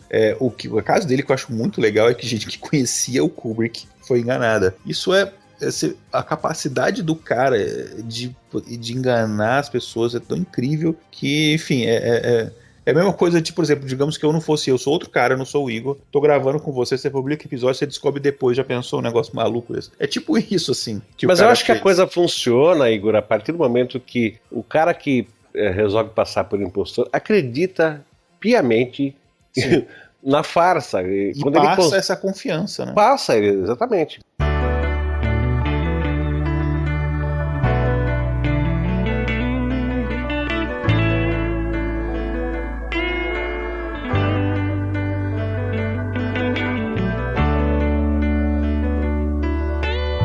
Vou falar aqui de um outro caso, não de um alemão, mas de um cara que tem relações aí com o mundo do cinema, né, teoricamente, né, que é o Anurshivran Fakran.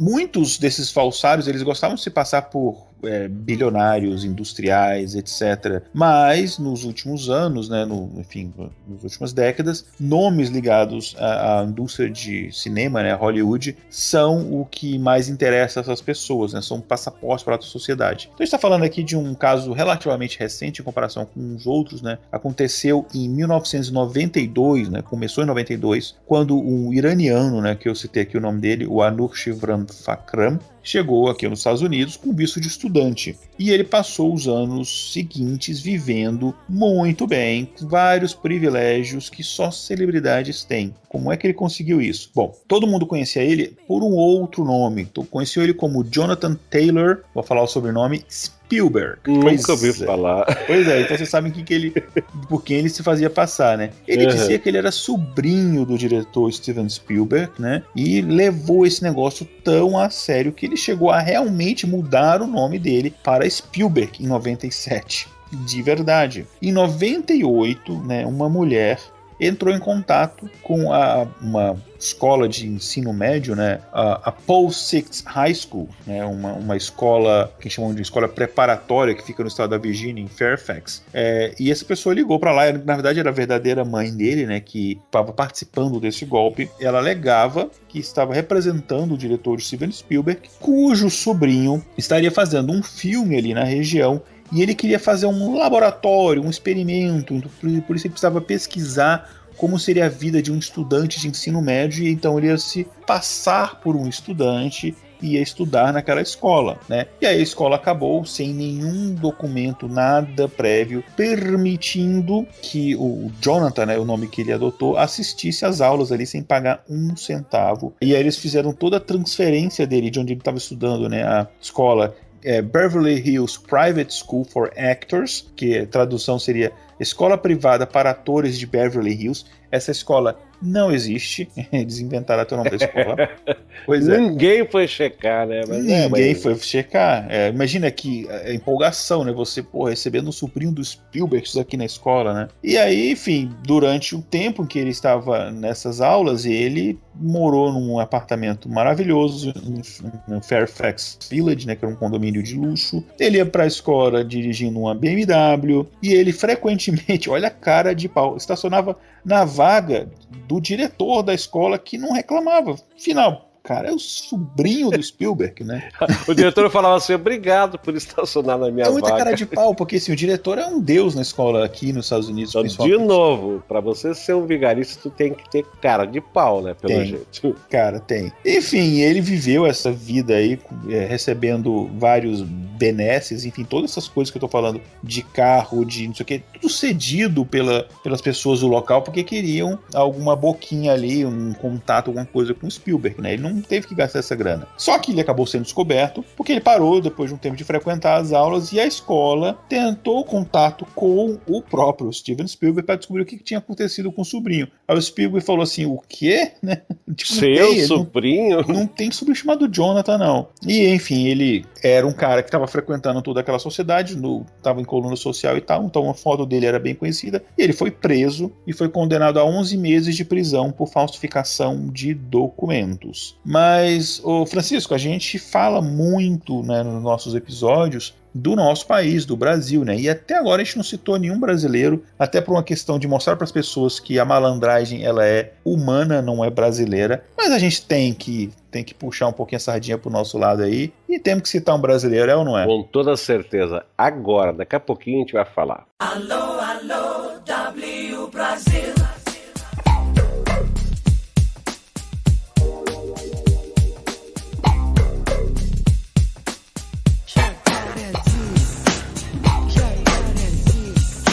Mas nós vamos citar um cara chamado Marcelo Nascimento da Rocha, que foi ou que é considerado o maior impostor ou golpista brasileiro. Esse cara, no tempo em que ele serviu o exército, com o nome de Marcelo Nascimento da Rocha, ou Vitor Hugo, ou Juliano Silva, ou Marcelo Ferrari Conte, entre outras 16 identidades. Nessa época que ele serviu o exército, ele fingiu ter uma patente maior e vendeu motos do exército que seriam leiloadas. Esse cara também já fingiu ser guitarrista do grupo Engenheiros do Havaí, já fingiu ser produtor musical de uma banda famosa, já fingiu ser oleiro da seleção, campeão de jiu-jitsu, policial e, olha só, até líder do PCC.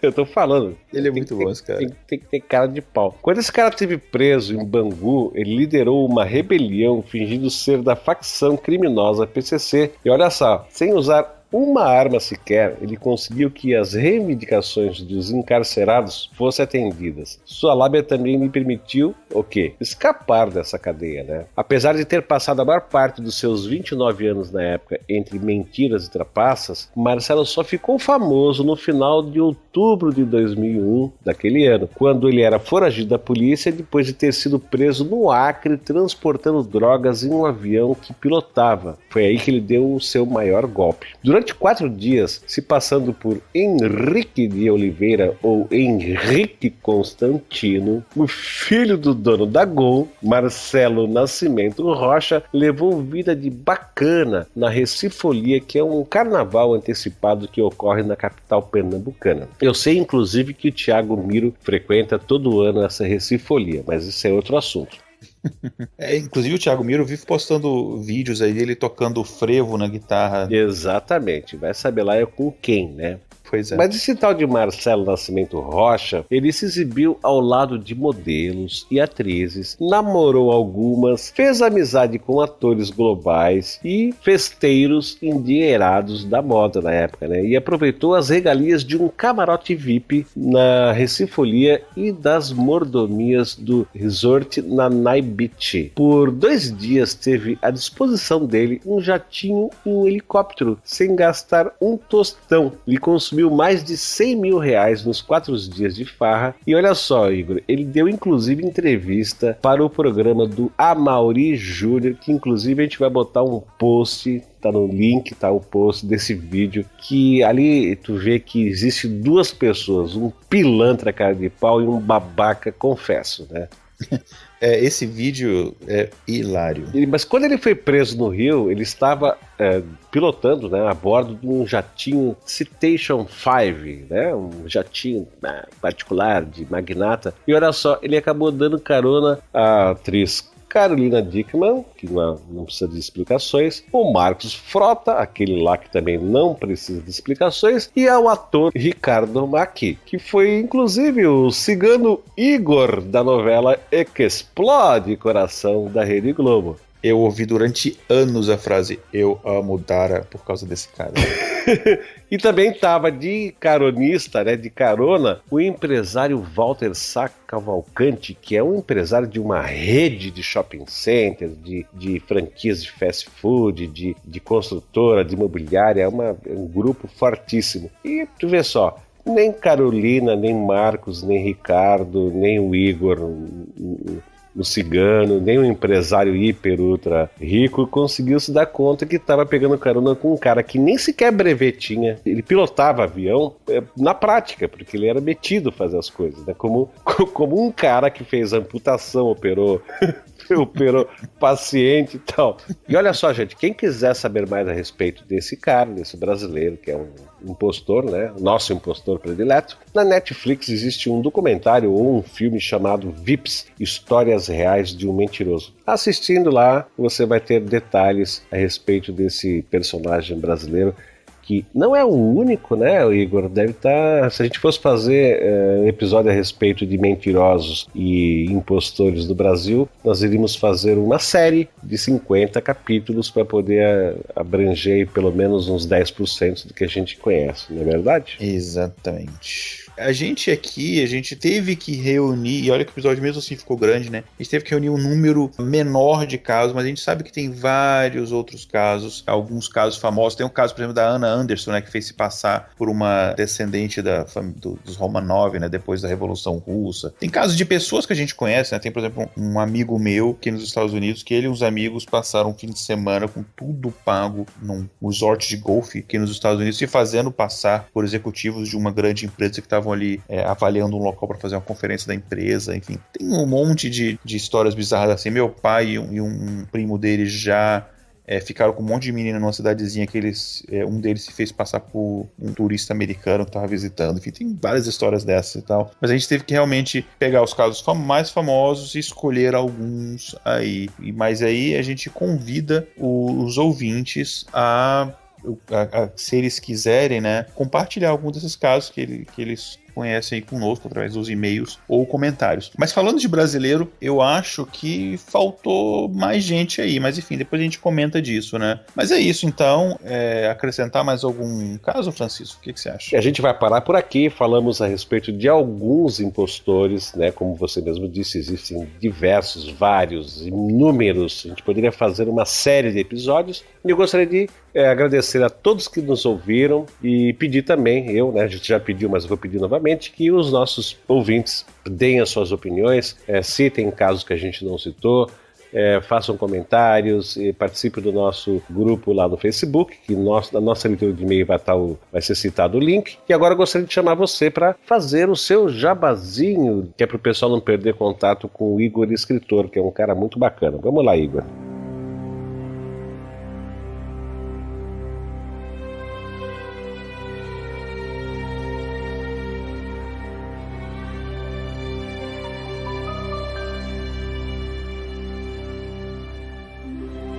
Pois é, eu vou fazer aqui o meu jabá final, né, derradeiro, já que este é o nosso último episódio, que enfim, e por conta de ser o último episódio do TemaCast, não vou fazer um jabá de nenhum livro específico, eu vou falar de todas as obras. Enfim, como os ouvintes sabem, eu tenho 6 livros publicados, né? Desses 6 livros publicados, 5 estão realmente à venda hoje em dia. Então eu tenho ali de romances filosóficos, romances históricos, de fantasia, são 3 romances, e tem 2 livros de contos. Então tem todo tipo de gosto aí que vocês quiserem. Então você pode entrar lá no meu site, no igoralcantara.com.br, e ter mais informações sobre os meus livros. Como mensagem final aqui, nesse episódio derradeiro que a gente está gravando, eu queria deixar aqui um enorme abraço, um agradecimento incrível para os nossos ouvintes. Vocês foram demais, vocês nos mantiveram mais do que o tempo, ou mesmo a disposição, não a disposição, a energia física foi capaz de nos manter e tal. Muito obrigado, foi muito legal esse tempo aí que vocês estiveram conosco. E claro, o agradecimento mais do que primordial e importante para o meu amigo, que no início era simplesmente companheiro de podcast, hoje é meu amigo pessoal, Francisco Seixas. Muito obrigado por todas essas horas de preparações de pautas, de conversas e gravações, etc. Foi muito bacana, viu, Francisco? Obrigado, Igor. Mas, Igor, diga aí. Eu tô um pouco triste com esse negócio da gente terminar o TemaCast, cara. Né? Mas eu tava pensando assim, quem sabe a gente não termina ele? Pois é, olha, vamos fazer o seguinte, já que a gente já vai terminar, vamos esticar um pouquinho o episódio, vamos botar mais 2 nomes aí nesse caso aí de impostores. Vamos lá, quem são? Cara, é o Francisco Seixas e o Igor Alcântara, cara. Cara, tu acreditou realmente que nossos ouvintes caíram nessa lorota nossa, cara? Eu acho que não, né? Mas vai lá, dos nossos milhares de ouvintes aí, vai que pode ter 1 ou 2, né? Enfim, teve gente que acreditou que o cara era o Kubrick, né? Vai saber, né? Mas é sério, gente, eu acho que ninguém realmente acreditou nessa brincadeira, mas enfim, 1º de abril foi só uma pequena brincadeira. O TemaCast ainda não vai acabar, então estamos aqui ainda com vocês. Podem guardar os lenços ou guardar os fogos de artifício. Os fogos, né? Exato. E a gente vai continuar ainda com vocês ainda mais tempo, e tudo é certo, muito tempo ainda. Tá, e a gente vai para onde agora, Igor? Agora a gente vai para a nossa sessão de leitura de e-mails e comentários, que tem uma pequena novidade, mais ou menos. Fiquem conosco. Então tá, abração para todos, abração para você, meu amigo Igor, e até a leitura de e-mails e até o próximo episódio, ok? Tchau, tchau.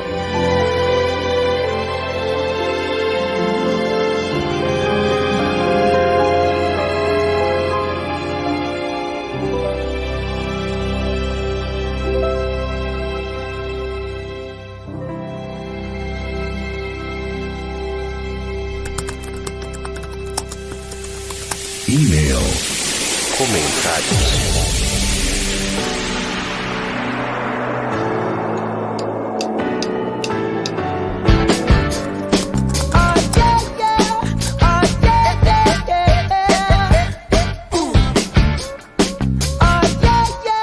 Então, meu amigo Igor, conforme nós prometemos, a partir de agora nós vamos citar e ler os comentários feitos na avaliação com 5 estrelas que recebemos lá na iTunes Store. E o pessoal que nos avaliou e comentou lá foram quais, Igor? Olha, comentou o Fábio Dezan, ele disse: sensacional, se você ouvir um episódio, vai querer ouvir os demais, podcast ótimo em todos os aspectos. Parabéns pela dedicação e obrigado por compartilhar tais informações. E comentou também a Jéssica B. Fiz a maratona do TemaCast e hoje eu fico esperando ansiosa o próximo chegar aqui no meu feed. É de encher o coração de gostosura ao ver o cuidado e o carinho que tratam cada assunto. Estão de parabéns e muito obrigada por tratarem dos assuntos de forma que tratam. Beleza, então, olha, Igor, inclusive a gente queria falar pro pessoal, né, que você tá tendo um problema técnico aí com o teu headset, aí com o teu microfone, por isso que a tua voz tá um pouco pipocada, é isso mesmo, né? É isso mesmo, a gente teve um problema técnico para a gravação desse e-mail aqui, isso não é mentira, apesar da data do lançamento do episódio, então a gente já pede desculpas. Olha só, e todos já sabem que faz algum tempo que a gente não tá lendo os comentários feitos lá no site e passamos apenas a citar os nomes e os episódios em que eles ocorreram. Mas nós temos recebido vários comentários muito legais, muito bacanas e até muito elaborados, alguns deles, e resolvemos ler alguns né? Na medida em que der, e os que não forem lidos, os seus autores serão citados da mesma maneira. E os ouvintes que comentarem os episódios até a data dessa gravação, quem foram, Igor? Olha, comentou o Carlos Nani no episódio Disco Music. Ele disse o seguinte: o meu maior problema foi escutar esse episódio sem dançar. Eu ouvi no trabalho. Ótimo tema e abordagem. Gostei muito da participação do Nelson Imbuzeiro, falando da época em que todo mundo usava calça boca de sino. Um abraço. Valeu, Carlos. O Carlos, inclusive, é o nosso amigo aí que fez a logo do TemaCast. Deixa aqui um grande abraço pro Carlos. E também comentou no mesmo episódio da Disco Music o Heavy Neto. Sempre fico titubeando e eu quase falo Heavy Metal, né? Mas é Heavy Neto. Ele diz o seguinte: prezados Francisco e Igor e demais membros da equipe. Disco não é muito a minha praia, mas ouvi o episódio e pude aprender um pouco sobre o estilo, o que já é ótimo, né? Mas eu escrevo para informar algo que me deixou muito feliz. O meu sogro, José Guiraldi, está visitando a minha cunhada que recentemente deu à luz ao Otto, lá na Califórnia. E antes dele ir, eu instalei um agregador no celular dele e assinei ali o TemaCast e o Café Brasil. A surpresa para ele foi quando vocês leram um comentário meu num dos episódios. Então gostaria de pedir que mandassem a ele e a minha sogrinha, a Lúcia, que escuta o TemaCast junto com ele às vezes, um abraço.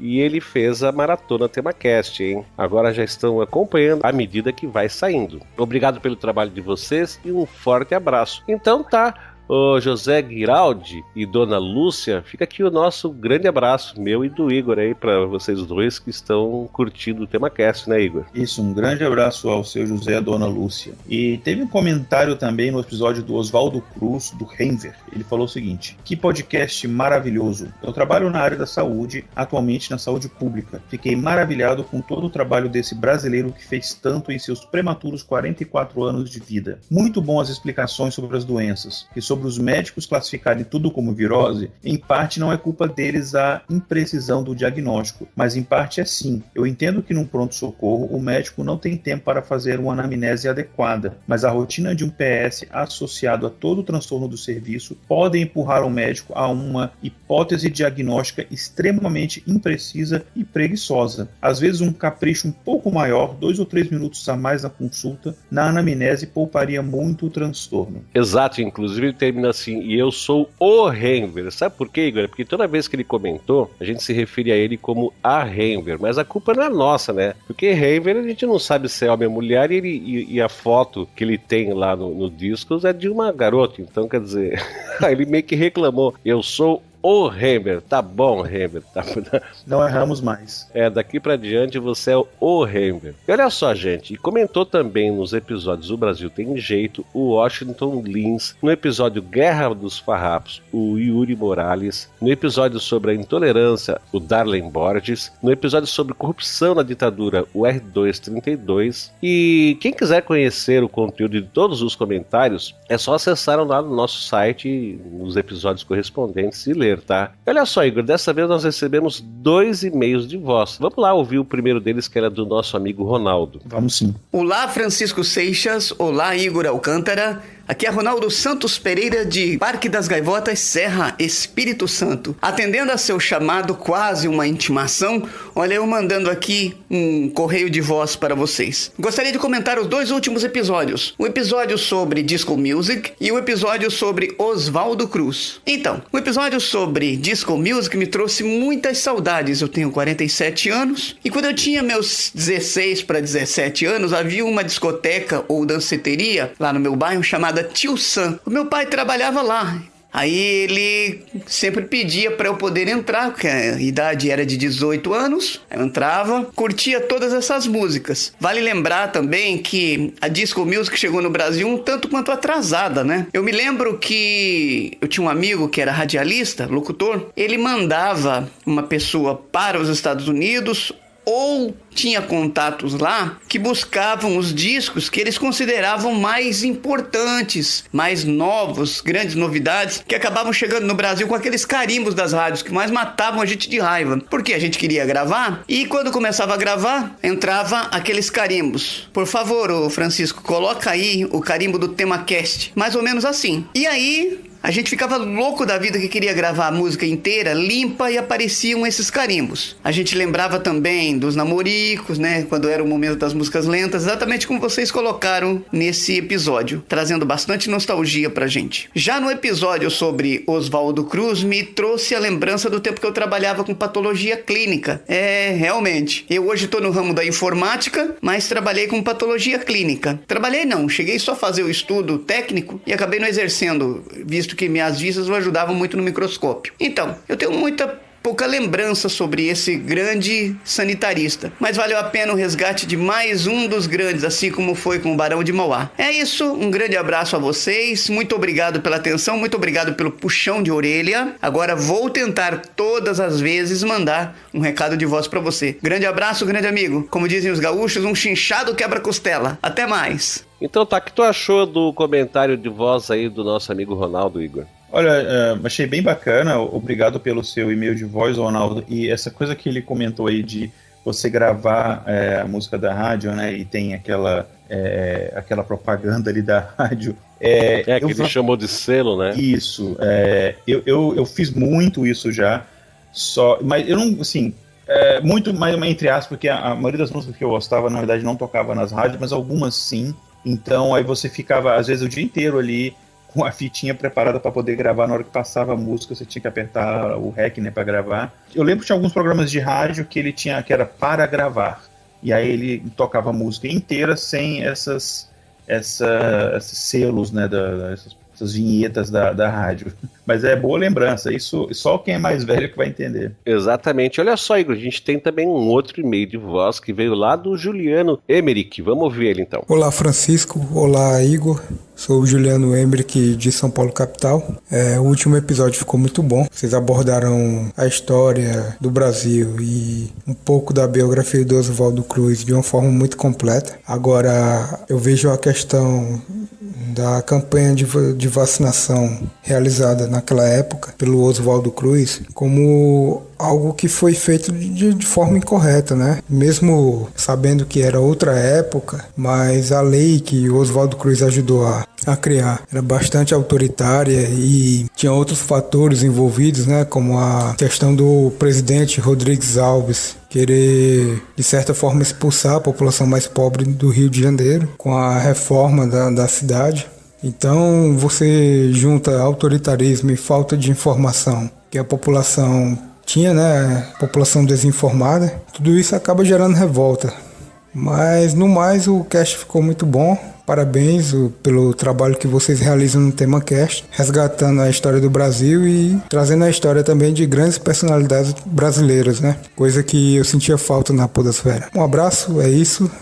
E continue com um ótimo trabalho. E aí, Igor, o que tu achou do e-mail do Juliano? Eu acho que ele meio que discorda, né, dos métodos que o Oswaldo Cruz utilizou na época, assim, uma coisa meio autoritária, que a gente inclusive citou naquele episódio. Eu acho que, como a gente falou no episódio, o que mais irritou a população não foi nem a questão da vacina em si, foi a questão da forma como isso foi imposto, né? Que qualquer coisa imposta para muita gente é praticamente uma afronta, né? Você está restringindo uma liberdade individual. Então eu acho que foi realmente isso daí, além, como a gente comentou no episódio, né, e conforme ele mencionou, todo o contexto de uma higienização étnica e social que estava acontecendo, a tentativa disso, né, que estava acontecendo no Rio de Janeiro. A coisa da urbanização, tal, de transformar a cidade do Rio de Janeiro numa cidade um pouco mais aberta, mais arejada, né, é verdade. Mas de qualquer maneira, valeu pelo teu comentário, Juliano, e muito obrigado aí pela tua atenção conosco, tá? E agora vamos lá para a leitura dos e-mails de texto, né? Vamos lá, Igor, vamos começar? Vamos lá, então nós recebemos aqui um e-mail do Vinícius Almeida, de 32 anos, de Sorocaba. Ele se diz torcedor do São Paulo e guitarrista da banda Go Home.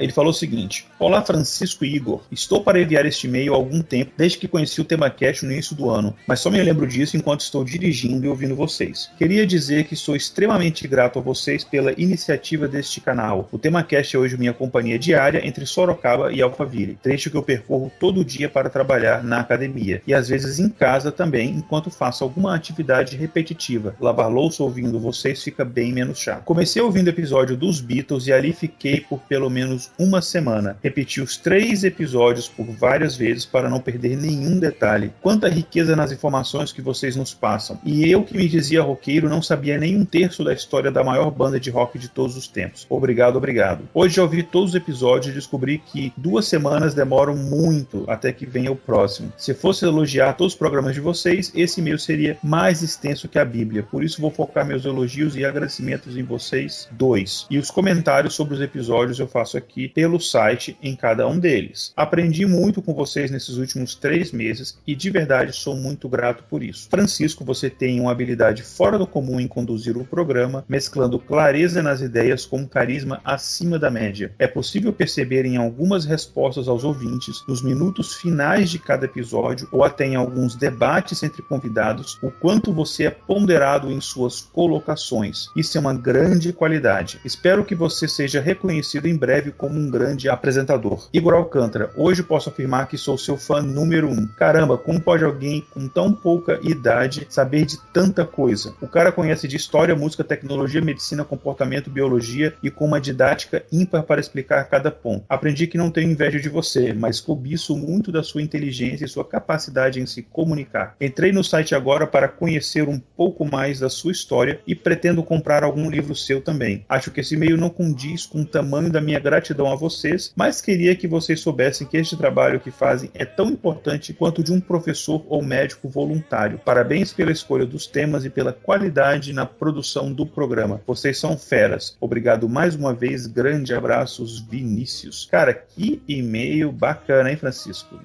Cara, no ego, hein? Pois é, né? De vez em quando a gente precisa. Aliás, vamos falar a verdade, né, Igor? Não faltam elogios pra gente, mas é bem bacana quando a gente recebe, toda vez que a gente recebe elogio, parece que é a primeira vez. Eu fico muito grato aí pelos elogios do Vinícius, pelo reconhecimento que ele tem do nosso trabalho, e que a gente vai confessar que não é fácil, a gente acaba gastando um monte de tempo para fazer pauta, para tentar fazer um episódio que seja legal para todos que estão ouvindo. Então, quando vem esse tipo de reconhecimento, a gente fica bem contente. Sobre a questão de didática, questão de sobrevivência, né? Durante muito tempo eu fui professor universitário, hoje dou aula esporadicamente onde eu trabalho. E sobre os elogios que você fez ao Francisco, eu concordo com todos, e ainda vou adicionar um outro, que o Francisco é uma pessoa extremamente disciplinada. Se não fosse pela disciplina do Francisco, a gente teria publicado acho que 4 episódios até hoje, se dependesse de mim. Então, eu concordo com isso daí. O que é isso? É tudo uma questão de equipe, cara. Quem mandou um e-mail para nós, já mandou e-mail de voz e agora tá mandando um e-mail escrito, é o Juliano Emerick. Ele diz assim: olá pessoal, cá estou novamente, ouvinte chato que envia e-mail após cada novo episódio. Pessoal, parece até que sou um puxa-saco do TemaCast, mas não tem como deixar de elogiar o excelente episódio 38. O Brasil, está se referindo aí ao Oswaldo Cruz, né? O Brasil sempre teve excelentes cientistas, entre eles Carlos Chagas, Santos Dumont, Milton Santos, que é um geógrafo baiano, José Leite Lopes, físico que teve chance de ganhar o prêmio Nobel, o César Lattes, físico e tantos outros. O TemaCast está de parabéns por trazer um pouco sobre a obra de Oswaldo Cruz, pois este último foi sem dúvidas um exemplo de cientista que trabalhou não só para o desenvolvimento da ciência, mas também aplicando todo o seu conhecimento na busca pela melhoria da qualidade de vida da sociedade. Que os outros podcasts sigam o exemplo de vocês e tragam também para o foco da divulgação científica os pesquisadores brasileiros. Vamos resgatar nossa história na ciência mundial. Chega da podosfera inteira sempre falando apenas das mesmas figurinhas carimbadas, ou seja, Albert Einstein, Carl Sagan,